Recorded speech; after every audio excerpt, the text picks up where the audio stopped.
Hey, it's Josh from the Jestic culinary team, and I'm just going to go through some maintenance stuff with the Henny Penny Smart Hold unit and the Henny Penny HC5.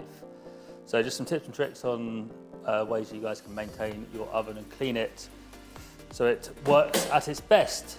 Other than general daily cleaning of giving it a wipe down and cleaning and a tidy, we want to be taking the side runners out.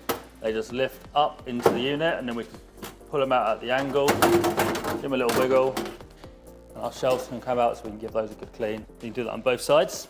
And then we want to make sure that when we're emptying our water trough in the bottom, that we're lifting out this little gizmo and giving that a good clean underneath it. You may find underneath this that you get a bit of scale build up.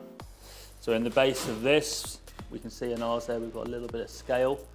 We want to just periodically be using a good quality descaler to get rid of that, to keep the oven performing at its best. One of the differences between the Henny Penny Smart Hold and the HC5 is where the water trough is. So on the HC5 we've got a container at the top that we need to just keep topped up with water, and that lives in there.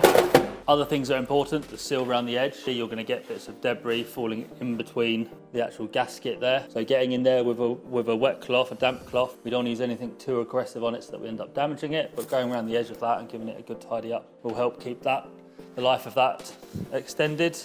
We can lift the doors off, so we can get in between the door cavity and give that a good wipe down as well. You can see ours is getting a little bit dirty here from where it's been used today. We can take that off and give it a good clean. And other than that, general wipe it down with some good kitchen cleaner, keep your oven looking at its best.